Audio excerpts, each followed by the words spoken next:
Hi, how are you?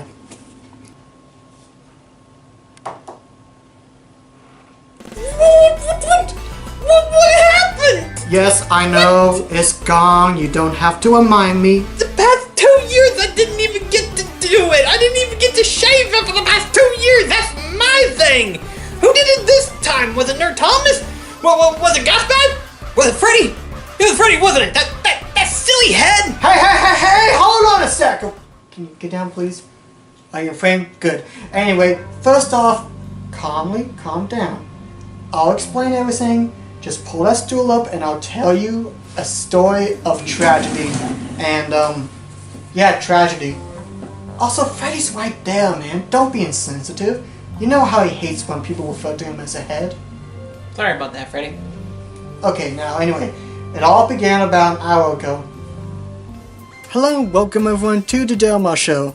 Thank you guys for joining me for another fantastic episode. And happy No Shave November, everybody. It's that wonderful time of year where we can grow our beards out in all of its bearded glory, except despite the minor itching for me at least, and the fact whoever comes in pins me down to the ground at the end of the month and forcefully shaves it off. But it's all in the spirit of the holidays.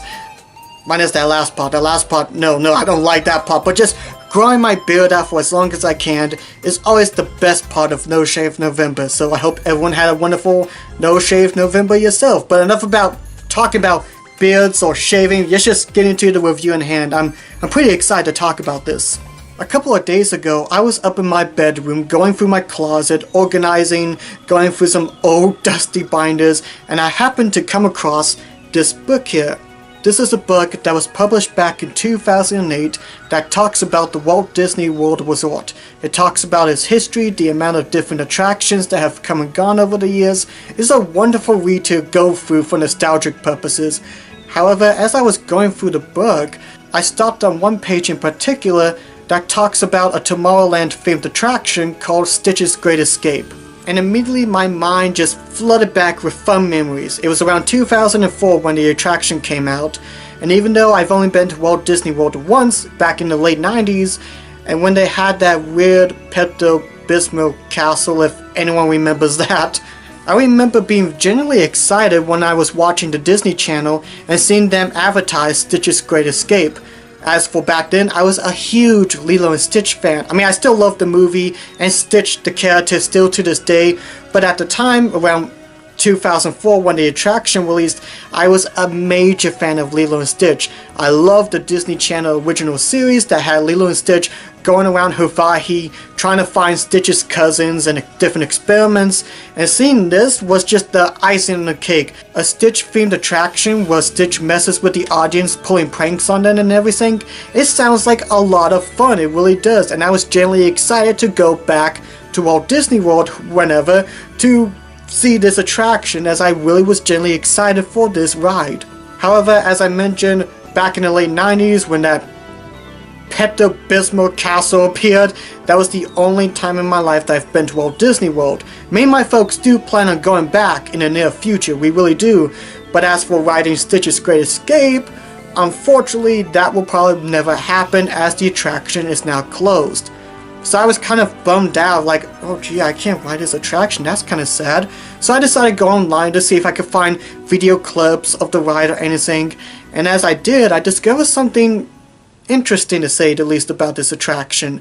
When the word spoke out that the ride was closed, a lot of people were extremely happy to hear that. And after reading multiple comments on YouTube videos and different vlog sites, apparently this attraction is hated by a lot of people. Many that call this the worst Magic Kingdom attraction, let alone the worst attraction in the Walt Disney World Resort. And I have to say, that is terrifying to think about. I mean, we don't really think about bad Walt Disney World attractions as they don't happen a whole lot. Sure, there may be some people that prefer roller coaster rides more compared to small little dark rides or something, but for a ride to be called the worst is really terrifying. And while I haven't been to Walt Disney World since the late 90s, I just want to talk about Stitch's Great Escape for a few reasons. Mostly due to nostalgia. I was really hyped to go on this ride but since I'll never get a chance to, it's too late for me to really talk about it. But there are plenty of videos online that showcases the entire attraction in all its glory. It's not like a roller coaster or anything, so it's fun to experience online, even though you won't be able to feel like some of the different effects like the shoulder restraints or Stitch hissing in your ear. I'll get to that when I talk about the attraction at hand. But for me, I have been heavily fascinated with the history of the Walt Disney World theme parks. Ever since the beginning of this year, I've been watching countless videos, whether it be Defunctland, Yesterworld, TPM Vids, Disney Beat, that explores the history of various Disney attractions, whether they be current or defunct. And I just wanted to devote one video to talk about one Walt Disney World attraction. And I figured since I was very excited to talk about Stitch's Great Escape, what better way to make a Disney World theme park video than by talk about one attraction that I was genuinely excited for many years ago. So sit back with me as we explore Stitch's Great Escape and try to figure out why people are generally happy to see this one close. Yes, find out. The show takes place at the Galactic Federation Prisoner Teleport Center. Guests have been recruited by the Grand Councilwoman to be new recruits for the Galactic Federation. Here is where we teleport in the naughty. Your job is to guard them until they have decided to become nice. The guests are then taken over by Captain Gantu to the next area where a robot sergeant teaches the basics of prisoner classification levels, or just 2 levels. However, Captain Gantu gives an alert of a level 3 prisoner being beamed to the center, where guests are instructed to proceed to the level 3 prisoner teleportation chamber. So wait, you're gonna take in new recruits, which this is their first day, haven't took their first break yet, and instead of learning about my level 1s and my level 2s, you can immediately put me to my level 3s. I'm out. I'm going right outside. You guys have fun to dine. After being seated in the chamber, shoulder restraints come down onto the guest's shoulders, made to resemble scanning units for DNA. That way the cannons don't mistake the DNA for the humans, they're mistaking it for the prisoners. And then the prisoner is then beamed into the chamber, centering around where the guests spectate. And what vile, hideous, extraterrestrial being lies within that chamber? A 3-foot, 4-armed blue puppy. Aww. Cute. This cute appearance changes after Stitch tricks the cannons by spitting at the audience to disable all the power in the chamber and escapes. During this time, guests are stuck in the dark room. Small pumps and audio cues from the shoulder restraints makes it seem like Stitch was jumping onto the guests' shoulders and tickling their heads. So pretty much like if the shoulder restraints, if you bounce, that means Stitch was like jumping on you, hopping around the guest. Or if you hear like feel air from the air pumps, it's the similar where Stitch is supposed to be licking on you, giving you like a wet willy. Or if somehow you smell like a chili dog scent from the air pumps, means that Stitch burped at you. I mean, I love chili dogs, but if you ever burped chili, it smells really bad. Soon the power does restore and the laser cannons continue their attempt to bring down Stitch. But then Stitch ends up teleporting out of the chamber and escaping to Florida. And of course he will land in the Magic Kingdom, invading Cinderella's castle.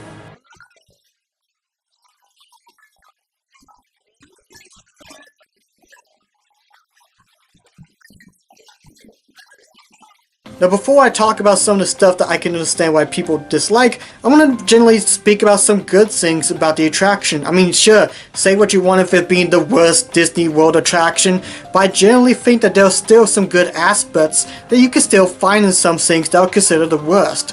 For example, the audio animatronics. I'm a sucker for these things, I can't help it. And Walt Disney World and Disneyland, just Disney in general, always create wonderful audio animatronics that genuinely look amazing. In fact, the Stitch audio animatronic in particular was very complex at the time for Disney Imagineers.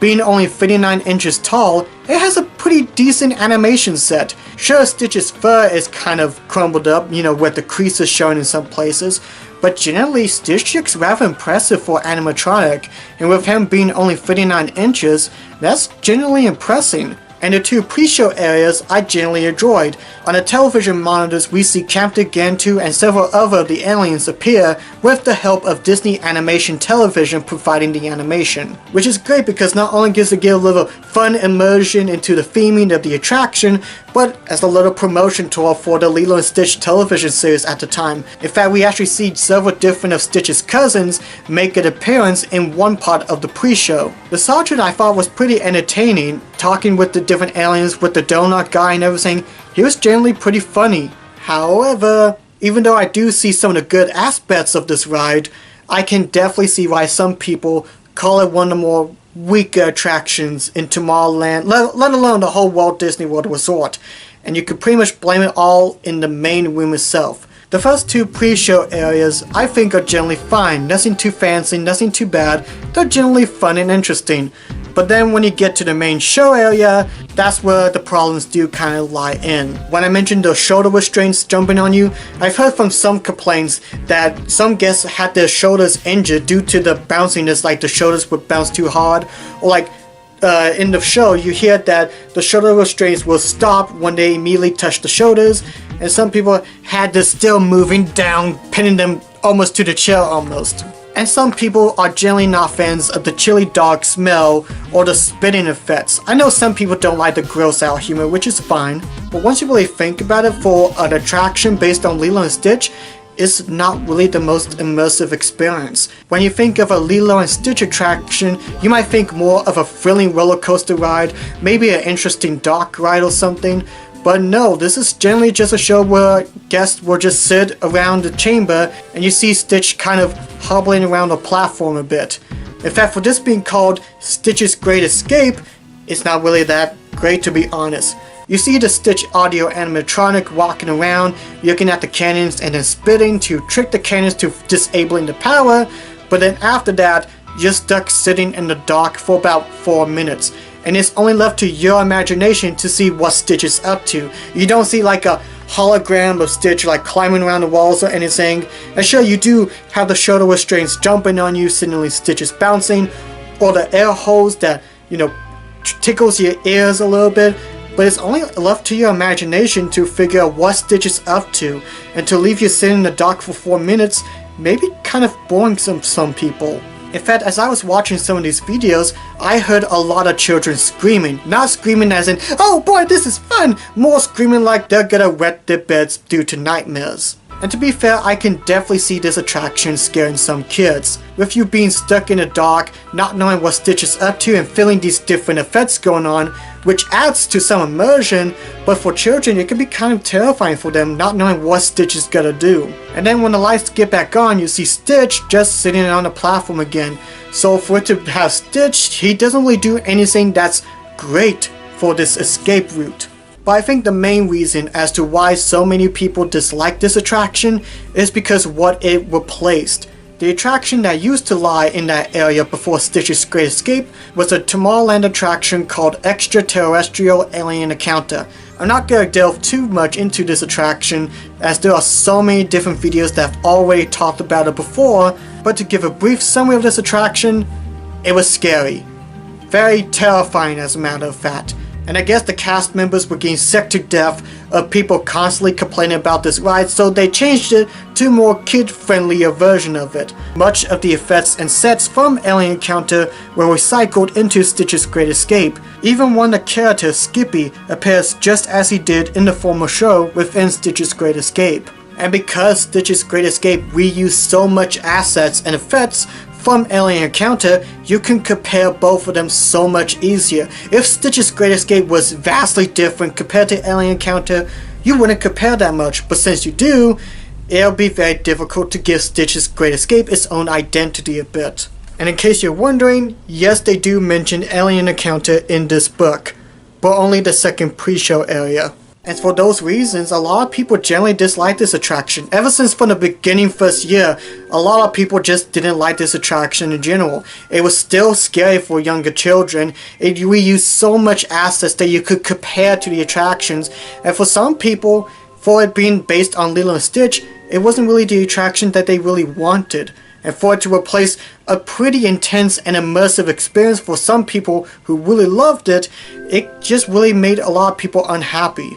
In October of 2016, the attraction switched from a daily operation to being operated only seasonally. 1 year later, the first pre-show room was turned into Stitch's Alien Encounter character greeting, a character meet and greet with Stitch, but the show still had its seasonal operations. The last known operations that the attraction had was from December 2017 to January 2018. However, when the attraction had its last operations, Disney said that the attraction is still in seasonal operation and that it will reopen soon. But that all changed in October 2018 when a leaked photo of the Stitch audio animatronic being salvaged for parts appeared online.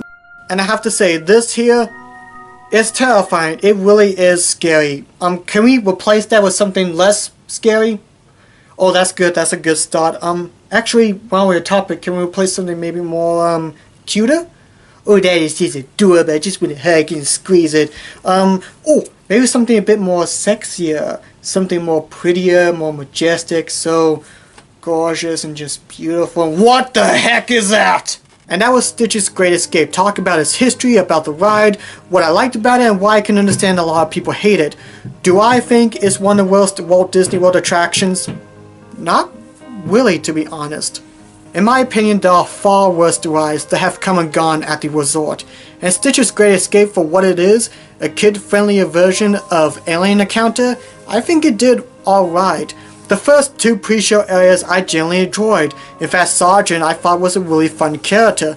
But then when it got to the main show area, that's where it kind of comes up. While the theming was alright, being immersed in by having you stuck in the dark imagining what Stitch was doing is kind of lackluster to say the least. Sure, you did get some fun immersion with like the shoulder restraints and the air hose that made you think that Stitch was tickling your ear. Sounds fun, but in reality, for it being Stitch's Great Escape, it's not really that great, as you only see Stitch on the platform just kind of walking back and forth, teasing at the cannons and spitting at the audience.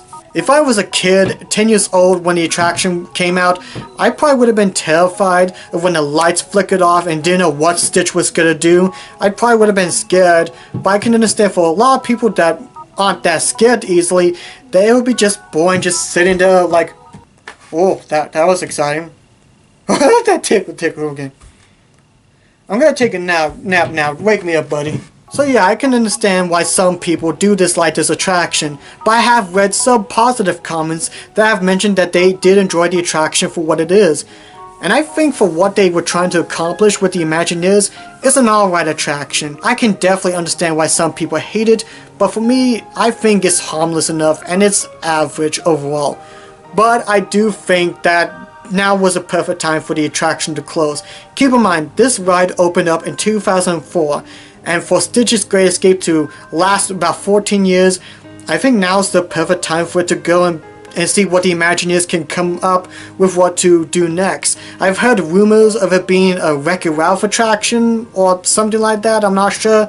But whatever attraction that they will place, I'm sure the Imagineers will do a fantastic job, as they do a great, wonderful work of making us feel immersed within the Disney characters and the Disney World themselves. And that's all the time we have for today, folks. So if you would like to leave your thoughts on Stitch's Great Escape, comment below. If you did roll this attraction when it was operational, let me know what did you think of the attraction and everything. And I am generally excited to go back into Walt Disney World. Me and my family are hoping going back by 2020, who knows, maybe by 2021 when it's the Park's 50th anniversary. That'll be pretty cool to experience. But let me know what you guys think of Stitch's Great Escape. Thank you guys for watching this. God bless yous, and I will see you all in the next Del Marr Show episode. Bye-bye! Okay. But this still doesn't explain part about the beard. Okay, that part happened after I got done recording. I was reviewing the footage, making sure everything was good. All of a sudden, I heard some strange noise. Black Cross? Are you in the kitchen? Whoa! What the? Why do I hear something up? Just whoa! What was that? Some sort of mutated spider from the sewer? Where's my floss water at? Wait a second. I don't have a chainsaw. Get off of me! Get off! Get off! Get off! Get off! Get off! Get off! Get off! Get off! Get off! Get off!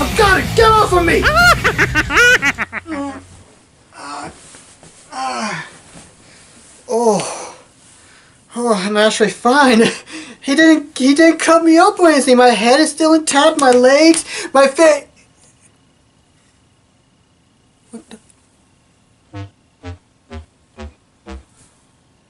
Ah, nuts. And, yeah, that's what happened. Okay. But, let me see if I get this straight. A blue, furry, face-hugging beard shaver thing Yeah. did this to you. Yeah, he did this to me. With a chainsaw, nevertheless. Surprisingly, it actually felt decent, but I'm surprised I didn't get cut, if that's the odd thing. Okay, I'm gonna ignore the chainsaw part. But, first and foremost, how would a blue alien, whatever it is, get inside into our apartment to begin with? Hey, who turned off the lights? Delmar, did you forget to pay the electric? Black Cross, where are you, buddy? Down here. Oh, sorry, what an unpredictable predicament that you're in. I mean, I'm glad you didn't get shaved. Although I wish I got TP'd instead of this being cut off. You know, that would have been a lot better. Haha, very funny. Now help me up so we can catch that furry blue thing!